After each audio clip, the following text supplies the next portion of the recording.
Initially আমি যখন এই খাটালে মগজ গাড়ি কেনা হবে সহজ সিরিজটা আরম্ভ করেছিলাম, তখন আমি ভাবিনি যে আজকের ডেটে আমি 10 নম্বর এপিসোড করব ওই সিরিজটার। তো আপনারা যে সমস্ত প্রশ্নগুলো করেন, ফেসবুক মেসেঞ্জারে করেন কিংবা ইনস্টাগ্রামে করেন কিংবা কখনো আমাকে মেল করে পাঠান কিংবা কমেন্ট বক্সে লেখেন, সেই প্রশ্নগুলোকেই আমি কম্পাইল করে উত্তর দেওয়ার চেষ্টা করি। তো সেই রকমই আজকেও 10 নম্বর এপিসোড করছি, যেখানে আপনাদের প্রশ্নগুলো আমি একটা জায়গায় কালেক্ট করেছি এবং সেগুলোর উত্তর দেওয়ার চেষ্টা করছি। এবং আজকের ডেটেও 10 নম্বর এপিসোড চলছে, আজকের ডেটেও এটুকু বলে দিতে পারি যে এই উত্তরটা যেটা আপনাকে দিচ্ছি সেটা কিন্তু কোনো রুল নয়, সেটা জাস্ট একটা গাইডলাইন আপনাকে দিচ্ছি। এবার সেই গাইডলাইনের ওপর বেস করে আপনি ডিসিশান যেটা নেবেন সেটাই হবে ফাইনাল। আমি যেটা বলবো সেটা কিন্তু ফাইনাল নয়, সেটা জাস্ট আপনাকে একটা আউটলাইন দিচ্ছি বা গাইডলাইন দিচ্ছি। তো আজকে প্রথম প্রশ্নটা নিয়ে নিন, সেটা হচ্ছে মিস্টার সিদ্ধার্থ দাস। উনি বলছেন যে বাজেট 6 লাখ টাকা, নতুন গাড়ি নেব, হ্যাচব্যাক, পেট্রোল ম্যানুয়াল ট্রান্সমিশন নেব। এবার কোন গাড়িটা ভালো হবে? সিটিতে চলবে তবে রোজ চলবে না, আবার এটার প্রপার পেছন সিটের লেগ স্পেসও দরকার, হেডরেস্টও দরকার। এটার জন্য উনি আমার সাজেশান চাইছেন। আর সেকেন্ড প্রশ্ন উনি করেছেন যে পিপিএফ যদি করাই এই গাড়িতে তাহলে কোথা থেকে করাবো। তো এবার কথা হচ্ছে যে 6 লাখ টাকার মধ্যে যদি কোনো গাড়ি নিতেই হয় তাহলে আপনি আল্টো কেটেন নিন। আল্টো কেটেনের যে ভিএক্সআই ও ভেরিয়েন্টটা আছে সেটার অন রোড প্রাইস হচ্ছে 5,90,000 টাকার মতো, আর ভিএক্সআই প্লাস যে ওটা আছে সেটার অন রোড প্রাইস হচ্ছে 6,23,000 টাকার মতো। তো দুটো গাড়ি আপনার জন্য ঠিকঠাক হবে, তো যে কোনো একটা গাড়ি নিতে পারেন আপনার বাজেট অনুযায়ী। এবার সেকেন্ড কথা হচ্ছে পিপিএফের জন্যে আর সেরামিক কোটিংয়ের জন্যে আমি একটা ডেডিকেটেড ভিডিও বানিয়েছিলাম। সেটা শুধুমাত্র আপনার জন্য নয়, যিনি কেটেন নিয়ে প্রশ্ন করেছেন বা 6 লাখ টাকা বাজেট নিয়ে প্রশ্ন করেছেন, যে কোনো মানুষ যাদের গাড়ি আছে তারা যদি পিপিএফ সেরামিক কোটিং করাতে চান, তাহলে আজকের ডেটে পিপিএফ সেরামিক কোটিং করানোটা কতটা বুদ্ধিমানের কাজ কিংবা আদপেও বুদ্ধিমানের কাজ নয়, সেইটা নিয়ে আমার এই ভিডিওটা, সেটা আপনি আই বাটনে ক্লিক করে দেখে নিতে পারেন। তো আমার মনে হয় অল্টো কেটেনের জন্য পিপিএফ করাটা খুব একটা ঠিক হবে না। সেকেন্ড প্রশ্ন নিয়ে নিই। সেকেন্ড প্রশ্ন করেছেন মিস সুদেশনা ভট্টাচার্য। উনি বলছেন যে টাটা সাফারির পেট্রোল ভার্সান আসতে পারে কি? এখন শুধু ডিজেল ভার্সান পাওয়া যাচ্ছে, কেমন হবে 7 সিটার গাড়ি? দেখুন, 7 সিটার গাড়ির ইন্টিরিয়ার্সটা আপনি দেখবেন। প্রথম কথা পেট্রোলটা নিয়ে বলে নিই, পেট্রোল ভার্সান কিন্তু এই মুহূর্তে আসার কোনো প্ল্যান নেই।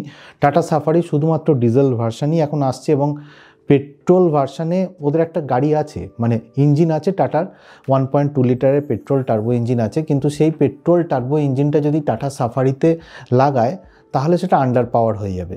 তাই ওদের লাগানো উচিত। টাটার 1.6 লিটারের পেট্রোল ইঞ্জিন টাটা সাফারিতে লাগাতে পারে, কিন্তু সেই 1.6 লিটার পেট্রোল ইঞ্জিনের কোনো খবর নেই, সুতরাং ডিজেলেই থাকবে, পেট্রোল এই মুহূর্তে আসছে না। সেকেন্ড কথা হচ্ছে যে ইন্টিরিয়ার্স, যদি আপনি ডিজেল একান্তই নিতে চান তাহলে টাটা সাফারির যে ইন্টিরিয়ার্স আছে সেটা আগে ফিল করুন, দেখুন কেমন লাগছে, এবং তারপরে আপনি একটা বাইং ডিসিশান নেবেন যে টাটা সাফারি নেবেন কি না।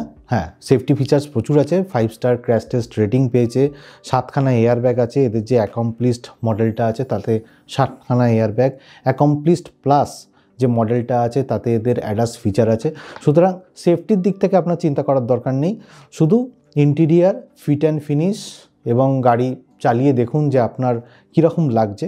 তার এক্সপিরিয়েন্সে যদি মনে হয় যে পেট্রোল না নিয়ে ডিজেল নেবেন তাহলে নিতে পারেন। থার্ড কোশ্চেনটা করছেন জয়ন্ত চক্রবর্তী। উনি বলছেন দাদা 3XO AX5L টার্বো এর পজিটিভ নেগেটিভ নিয়ে একটা ভিডিও করলে খুব খুশি হতাম। দেখুন, 3XO নিয়ে আমার 3খানা ভিডিও আছে। একটা হচ্ছে 3XOর সাথে টাটা নেক্সন আর ব্রিজার কম্প্যারিজন আছে।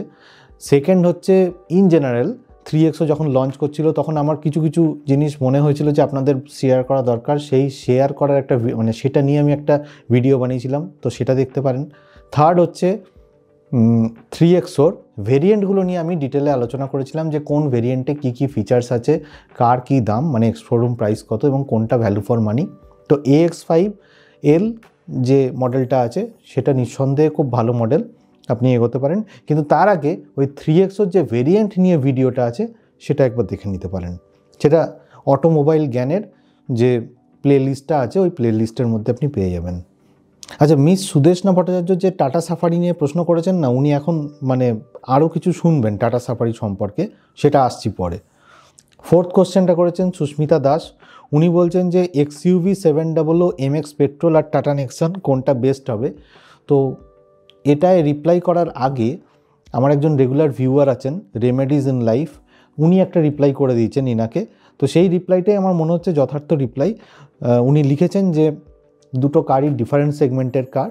সত্যি কথা, XUV 700 হচ্ছে বড় গাড়ি, টাটা নেক্সন তুলনামূলকভাবে ছোট গাড়ি। ছোট গাড়ি লিখেছেন কিন্তু তুলনামূলকভাবে ছোট গাড়ি, সেটাই উনি বলতে চেয়েছেন।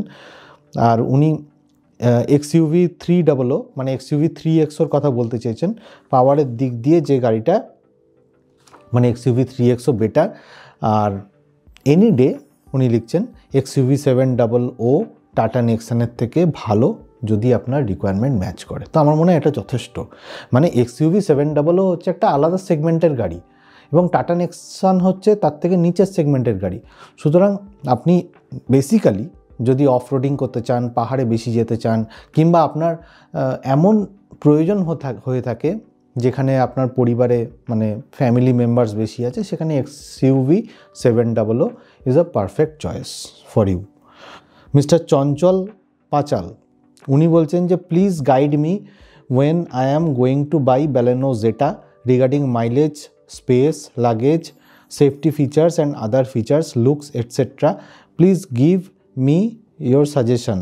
ভ্যালুয়েবল বলেছেন, ঠিক আছে। ব্যালেনো, দেখুন ব্যালেনোর ভেরিয়েন্টগুলো নিয়ে না আমি একটা ডিটেলে ভিডিও করেছি। ওতে যে সমস্ত ফিচার্সগুলো আছে, কোন কোন ভেরিয়েন্টে কী ফিচার্স আছে, কার কী শোরুম প্রাইস, কোনটা ভ্যালু ফর মানি, এগুলো নিয়ে ডিটেলে আমি একটা ভিডিও করেছি। তো সেইটা আপনি দেখতে পারেন, ঠিক আছে। ওতে জেটা ভেরিয়েন্ট সম্পর্কেও আপনার ডিটেলে বিস্তারিতভাবে বলা আছে আর কি। তো সেটাও একবার কেনার আগে দেখে নিতে পারেন। তারপর আপনাকে তো টেস্ট ড্রাইভ করতেই হবে। আর টেস্ট ড্রাইভ যদি করে থাকেন, স্যাটিসফাইড থাকেন, তাহলে আমার মনে হয় ব্যালেনো যেটা আপনি এগোতে পারেন কেনার জন্য। মিস্টার সৌরভ মুখার্জি উনি একটা ক্রিটিক্যাল কোশ্চেন করেছেন, সেটা হচ্ছে দাদা টাটা নেক্সন AMT ভালো না ম্যানুয়াল নেব? AMTতে একটা ডাউট হচ্ছে যদি ECU বা ইলেকট্রনিক্স কিছু খারাপ হয় তাহলে প্রবলেম হবে। আর অনেক জায়গায় দেখলাম গিয়ারও আটকে যাচ্ছে। হ্যাঁ, এটা হয়েছে। AMT ডিজেলের ক্ষেত্রেও হয়েছে, AMT পেট্রোলের ক্ষেত্রেও কিছু সমস্যা হয়েছে। তবে বিভিন্ন ওয়েবসাইটে বিভিন্ন রকম পোস্ট হয়েছে এগুলো সম্পর্কে, কিন্তু আমি সব কটাতে রিলাই করব না, বা সব কটা যে কমেন্ট বা ফিডব্যাক আছে সেগুলোতে রিলাই করব না। টিম BHPর একটা ফিডব্যাক আছে, তো সেটা পসিবলি AMT ডিজেল নিয়ে, তো সেটা আপনি একবার ফলো করতে পারেন। কেননা বাকি যে সমস্ত ওয়েবসাইটগুলো আছে সেগুলো ওয়েবসাইটগুলো তো রিলায়েবল, কিন্তু যে কমেন্টগুলো দিয়েছে বা ফিডব্যাকটা দিয়েছে, ইন ডিটেল ফিডব্যাক দিয়েছে, তো সেগুলো মানে আলোচনা করেছে যে কি প্রবলেমটা হয়েছে। কিন্তু তা সত্ত্বেও টিম BHPর যে থ্রেডটা সেটাকে আমি বেশি বিশ্বাস করছি। সুতরাং you should go for Tata নেক্সনের যে ম্যানুয়াল ট্রান্সমিশন আছে সেটা আপনি এগোতে পারেন নেওয়ার জন্য। মিস্টার শুভঙ্কর বিশ্বাস বলছেন দাদা which hatchback is better in terms of all respect? Tata Tiago, Maruti WagonR, Maruti Swift, Tata Altroz. Segment wise যদি আমি সাজাই তাহলে 1 নম্বরে থাকবে টাটা অ্যালট্রোস, সেকেন্ডে থাকবে মারুতি সুজুকির সুইফট, থার্ড যে পজিশানটা সেখানে পুরো নেক টু নেক মানে পুরো লড়াই হচ্ছে। কিন্তু তা সত্ত্বেও আমি বলবো যে টিয়াগো কোনো ক্ষেত্রে বা কোনোভাবে মারুতি ওয়াগনারের থেকে একটু হলেও এগিয়ে আছে। তো টিয়াগো থাকবে থার্ডে, ফোর্থে থাকবে ওয়াগনার। কারণ টিয়াগোর যে সেফটি ফিচার্স আছে কিংবা স্টার্ডিনেস আছে সেই জিনিসটা ওয়াগনারের থেকে ডেফিনেটলি একটু বেটার। কিন্তু হ্যাঁ, আবার ওয়াগনার সার্ভিসিংয়ের দিক থেকে যেহেতু মারুতির প্রোডাক্ট, সার্ভিসিং স্পেয়ার পার্টস অ্যাভেলেবিলিটির থেকে ডেফিনেটলি টাটার প্রোডাক্টের থেকে আগে হবে। সুতরাং টিয়াগো ওয়াগনার আমি একই মানে এতে রাখছি, সেগমেন্টে রাখছি। আদারওয়াইজ টাটা অ্যালট্রোস প্রথম, সুইফট সেকেন্ড। কৌশিক সরকার উনি বলছেন যে আপনার ভিডিও বেশ ভালো, আমার এখন KUV 100 আছে, জানি আমি হ্যাপি, কিন্তু 7.5 বছর হয়ে গেছে, প্লাস 1 লাখ কিলোমিটার চলেছে। যদিও আমি গাড়ি মেনটেন করি বলে এখনও টিপটপ কন্ডিশন।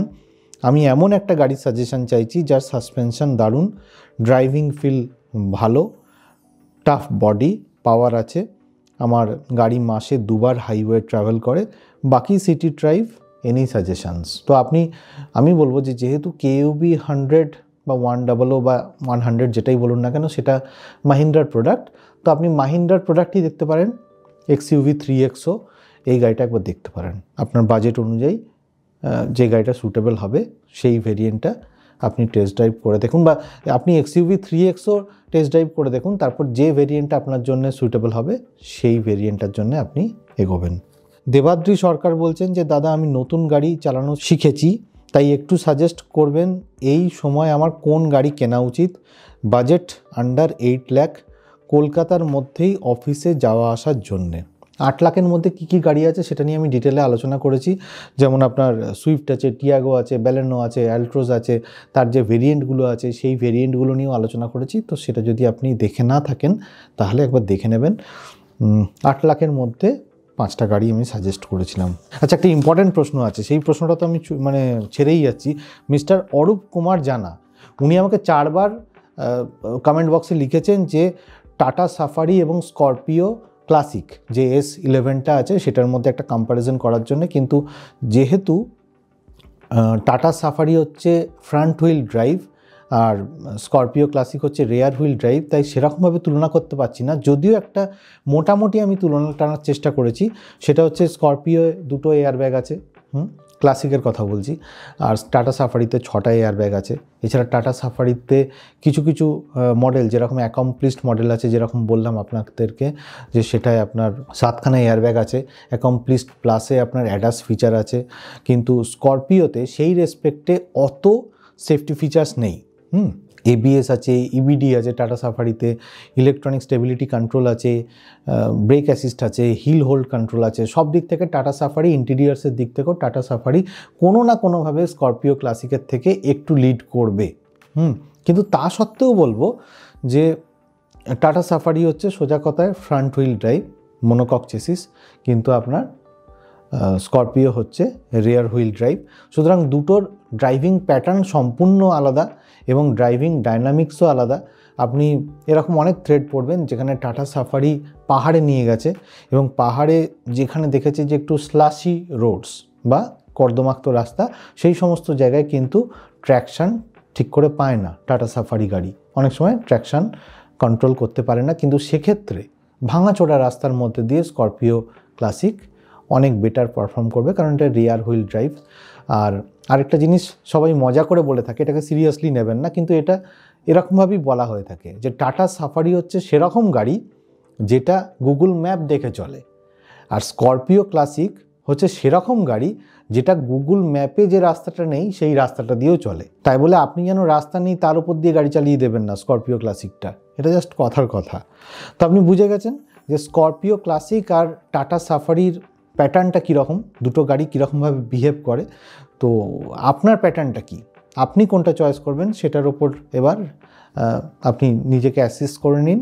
অ্যাসেস করে তারপর আপনি ডিসিশান নেবেন যে আপনি টাটা সাফারি নেবেন নাকি স্করপিও ক্লাসিক নেবেন। স্করপিও ক্লাসিক হচ্ছে সম্পূর্ণভাবে একটু রাগেড গাড়ি, অফ রোডে চলার জন্যে বেটার গাড়ি। এর পরের প্রশ্নটা কি আছে? আচ্ছা, মিস্টার অমিতাভ সামন্ত বলছেন কিয়া সনেট নেব ভাবছি, একটু গাইড করবেন প্লিজ।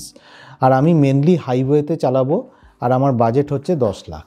দেখুন, হাইওয়েতে চালানোর জন্যে কিয়া গাড়ি খুব ভালো গাড়ি। এর যে HTK মডেলটা আছে 1.2 লিটারের ম্যানুয়াল ট্রান্সমিশন, সেটার অনরোড প্রাইস হচ্ছে 10,47,000 টাকা এবং তাতে অনেকগুলো ইম্পর্টেন্ট ফিচার আছে, যেমন 8 ইঞ্চি touch screen infotainment system with Android auto and Apple CarPlay, wireless Android auto Apple CarPlay. এছাড়া ফ্রন্ট পার্কিং সেন্সার আছে, কিলেস এন্ট্রি আছে, ড্রাইভার সিট হাইট অ্যাডজাস্টমেন্ট আছে, 16 ইঞ্চি চাকা আছে, শার্ক ফিন অ্যান্টেনা আছে। এই সমস্ত ফিচার্সগুলো HTKর ভেরিয়েন্টে এসে যাচ্ছে। এছাড়া HTE ভেরিয়েন্ট মানে নিচের ভেরিয়েন্টে যে সমস্ত ফিচার্সগুলো বাই ডিফল্ট চলে আসছে সেটা হচ্ছে 6 এয়ারব্যাগ চলে আসছে, টিল্ট স্টিয়ারিং চলে আসছে, ইলেকট্রিক্যালি অ্যাডজাস্টেবল ওয়ার-VM চলে আসছে, আইসোফিক্স চাইল্ড অ্যাঙ্কারেজ, প্রচুর সেফটি ফিচার, সেন্ট্রাল লকিং চলে আসছে, ABS, EBD, electronic stability control, brake assist. এই সমস্ত ফিচার্সগুলো কিন্তু HTE ভেরিয়েন্ট থেকেই শুরু হয়ে যাচ্ছে। কিন্তু তা সত্ত্বেও বলবো যে আপনার HTK ভেরিয়েন্টটাই আপনার জন্য ঠিকঠাক হবে। ওটা বাজেটের আশেপাশে 10,47,000 টাকার মতো দাম অনরোড পড়ছে। কিন্তু এর ওপরে আপনি যদি সানরুফ নিতে চান, মানে ইলেকট্রিক সানরুফ নিতে চান, কিংবা rear defogger, rear wiper and washer, এই সমস্ত ফিচার্সগুলো পেতে চান, তাহলে কিন্তু আপনাকে HTK ভেরিয়েন্টে যেতে হবে, যেটার অনরোড প্রাইস হচ্ছে 10,87,000 টাকা। এছাড়া আপনি টার্বো ইঞ্জিনেও যেতে পারেন, কিন্তু টার্বো ইঞ্জিনের HTK 1 লিটার টার্বো যে পেট্রোল ইঞ্জিনটা আছে সেটার দাম পড়ে যাবে 11 লাখ টাকার মতো। তবে তাতে পাওয়ারও প্রচুর পাবেন, 118 বিএইচপির মতো পাওয়ার পাবেন আর 172 নিউটন মিটার টর্ক পেয়ে যাবেন ম্যাক্সিমাম। মিস্টার কৃষাণু মাঝি বলছেন, আমি একজন ড্রাইভার, কোন গাড়ি কিনব? দেখুন, আপনার যদি বাজেট বেশি থাকে তাহলে আপনি মারুতির যে ডিজায়ার গাড়িটা আছে সেটা নিতে পারেন। আপনার যদি বাজেট কম থাকে, লিমিটেড থাকে, তাহলে আপনি অল্টো কেটেন নিতে পারেন। মিস্টার সিদ্ধার্থ দাস উনি বলছেন যে city driver, no long drive, তাও কার রোজ চলবে না, ইউজ হবে না, ড্রাইভার চালাবে, নতুন গাড়ি, পেট্রোলের রিকোয়ারমেন্ট আছে। ওনার অপশান হচ্ছে ওয়াগনার, ব্যালেনো, সুইফট, এসপ্রেসো, কিয়া সনেট, i20। দেখুন, প্রথমে আমি বলবো যে কিয়া সনেট আপনার ফার্স্ট চয়েস শুড বি কিয়া সনেট। সেকেন্ড হওয়া উচিত আপনার ব্যালেনো, i20, এই দুটো হওয়া উচিত। থার্ডে আপনার সুইফট হওয়া উচিত। তবে আমি বলবো যে কিয়া সনেট, i20, ব্যালেনো, এই তিনটে গাড়ির মধ্যেই আপনি চয়েস করবেন। যেহেতু সিটি ড্রাইভ নো লিখছেন, আমি ধরে নিচ্ছি আপনি সিটি ড্রাইভ চাইছেন না বা বেশি নেই, লং ড্রাইভের বেশি যাবেন, তাই এসপ্রেসো আর ওয়াগনার আপনার এই বাকেট লিস্ট থেকে বাদ দেবেন। এরকম নয় যে এটা হাইওয়েতে চলবে না বা লং ড্রাইভে চলবে না, কিন্তু আমি দেখছি যে আপনার বাজেট যেহেতু বেশি আছে এবং সেই বাজেট বেশি দিয়ে আপনি যদি একটু বেশি এক্সট্রা সেফটিওয়ালা কার নিতে পারেন তাহলে কিয়া সনেটের দিকে আপনার যাওয়া উচিত। আর i20ও আছে আপনার কাছে। মিস্টার অমিত ঘোষ বলছেন 8 থেকে 9 লাখ টাকার মতো বাজেট, তো কোন গাড়ি নেওয়া উচিত? i20 ম্যাগনা নিতে পারেন, 1.2 লিটারের ম্যানুয়াল ট্রান্সমিশন, ওটার দাম হচ্ছে 9 লাখ টাকার মতো। i20 তো হলো, এরপর হচ্ছে অ্যালট্রোস নিতে পারেন, ব্যালেনোর ডেল্টা নিতে পারেন ম্যানুয়াল ট্রান্সমিশন, কিংবা এজিএস নিতে পারেন, ওটার দাম 8.5 লাখ টাকার মতো এবং 9 লাখ টাকার মতো যথাক্রমে। তো আজকের ভিডিওতে এইটুকুনি বলার ছিল। যদি ভিডিওটা ভালো লাগে তাহলে লাইক, শেয়ার, কমেন্ট করবেন। আর যদি কোনো প্রশ্ন থাকে তাহলে এই কমেন্ট বক্সে লিখে জানাবেন। এই ভিডিওর কমেন্ট বক্সে আপনারা যে সমস্ত প্রশ্ন করবেন সেটা নিয়ে আমি আমার 11 নম্বর যে পর্বটা আছে সেই পর্বটা করব। আর যারা 4 হুইলার চালান তারা সিট বেল্ট পরবেন, 2 হুইলাররা হেলমেট পরবেন। খুব ভালো থাকবেন আর অবশ্যই সাবস্ক্রাইব করে নেবেন আমার চ্যানেলটা।